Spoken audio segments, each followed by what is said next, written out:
Muy buenas noches a todos nuestros amigos y hermanos de Facebook que nos sintonizan en esta hora. Para nosotros es un privilegio estar aquí compartiendo la palabra de Dios. La misma Biblia dice, y conoceréis la verdad, y la verdad os hará libres. Creo que es el tiempo del conocimiento, el tiempo de conocer la verdad. Y yo quisiera que el pastor, doctor Ángel Duarte, pudiera aclararnos algunas dudas respecto a un texto bíblico en Lucas capítulo 14, verso 16, 26, que dice que si alguno viene en pos de mí y no aborrece a su padre, a su madre, a sus hijos, incluso a él mismo, no es digno de mí.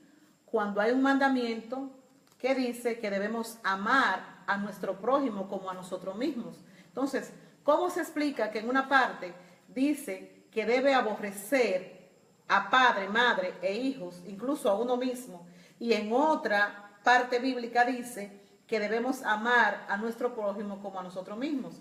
Me gustaría, doctor Duarte, que usted nos aclarara esta parte. Sí, muy buenas noches a todos. Habíamos anunciado de que las entrevistas le iban a hacer tanto a la pastora Elizabeth Martínez como a la salmista Runizali Martínez. Esa salmista de la iglesia fue, fue la iglesia Sendero de la Cruz de Puerto Rico, una iglesia pujante, una iglesia muy adoradora.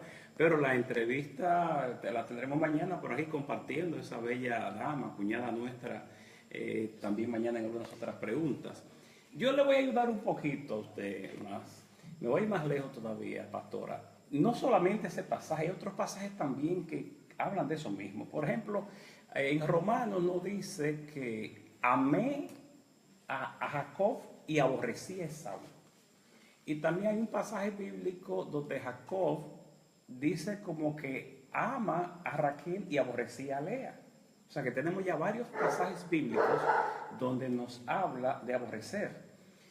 Mire, realmente el asunto, si nosotros estudiamos la Biblia como lo hemos hecho siempre, con la manera tradicional, con la teología tradicional, no podemos llegar al fondo del asunto.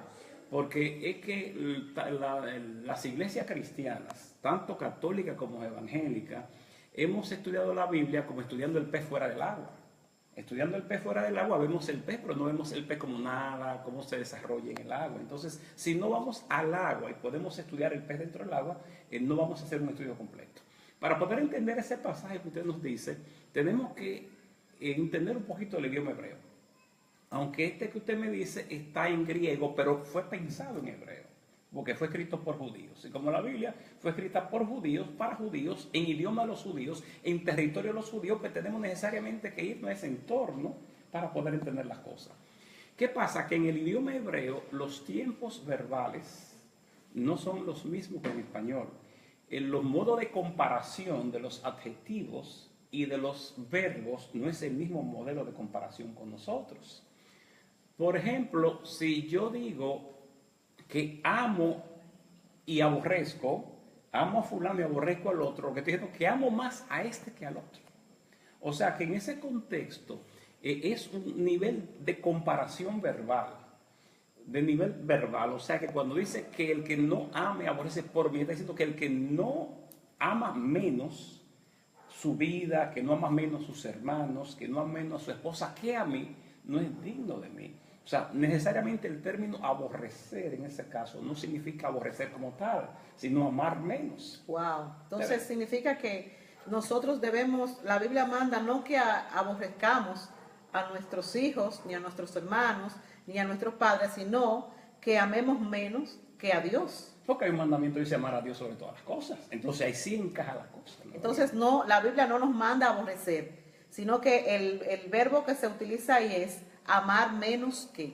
Es la frase. Así es. Bien, yo creo que ya los amigos y los hermanos de Facebook pueden entender esta explicación que ha dado el doctor acerca de amar y aborrecer. La Biblia no manda a aborrecer a nadie, sino amar menos que a Dios. Nada ni nadie puede tomar el lugar de nuestro Dios. Primero Dios y luego están los demás.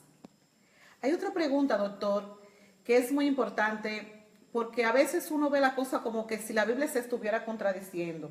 Y hay mucha gente que dicen, pero la Biblia se está contradiciendo porque en una parte dice una cosa y en otra dice otra. Entonces, vamos a ver si es que nosotros no estamos estudiando la Biblia como realmente debemos estudiarla. Ya sabemos que usted conoce mucho del idioma hebreo, conoce mucho de la cultura hebreo.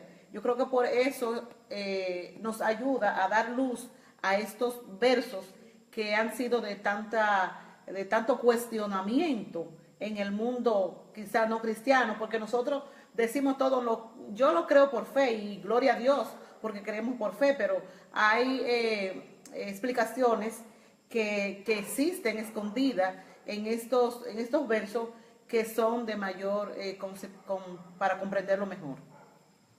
En Mateo capítulo 27, versículo 5, dice que Judas se ahorcó, mientras que en Hechos 1:18 dice que cayendo de cabeza se reventó por la mitad. Se reventó por la mitad. Eso es lo que dice, que cayendo de cabeza se reventó por la mitad.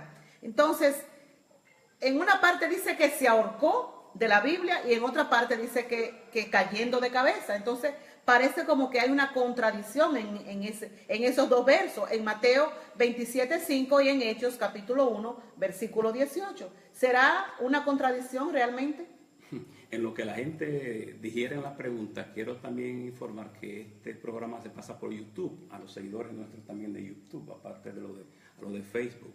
Y quería corregir la iglesia Sendero de la Cruz. Y mañana las preguntas, me imagino que las preguntas que me harán la salmista mañana tendrán que ver contradicciones desde el punto de vista de adoración.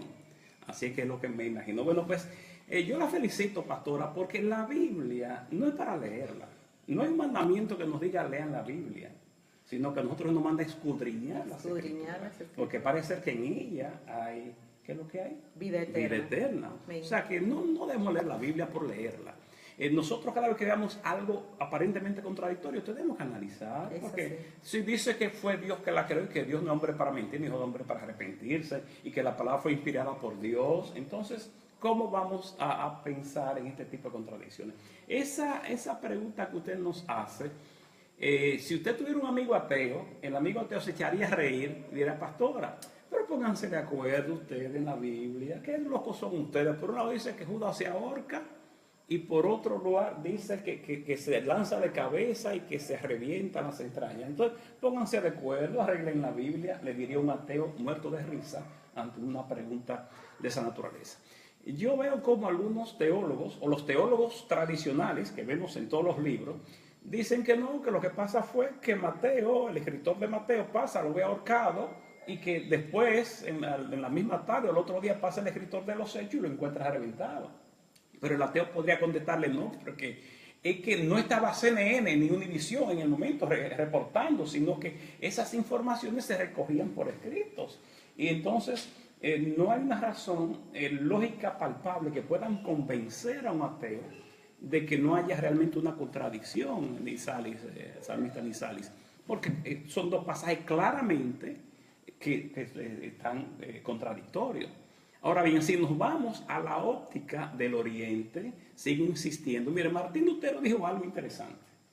Martín Lutero dijo una vez que el que sabía hebreo bebía de la fuente, que el que sabía griego bebía de un arroyo, y el que no sabía ni hebreo ni griego bebía de cualquier pozo. Wow. Eso dijo Martín Lutero en el momento en que realmente empezó la reforma. Entonces, por los caminos de la mentalidad griega no vamos a llegar a comprender estas aparentes contradicciones.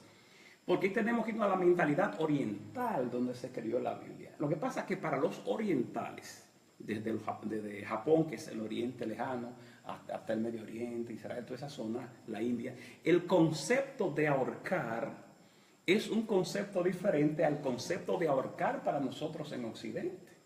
O sea que usted con su mente occidental del siglo XXI no va a entender el concepto de ahorcar para la mentalidad oriental. Sí, porque para nosotros ahorcar es tomar una soga y amarrarla al cuello y agarrarla de algo, ¿verdad? Y ahorcarse. Excelente, eso ahorcar para nosotros, pero para los orientales eso no ahorcar. ¿Qué es ahorcar, pastor, para los orientales? Explíquenos eso. Ahí es donde está el código, Sí. ahí es donde está el key del asunto. Sí. Para los orientales, el ahorcar era poner una espada en la tierra, clavar la espada en la tierra, entonces lanzarse sobre esa espada de tal manera que esa espada entrara por el vientre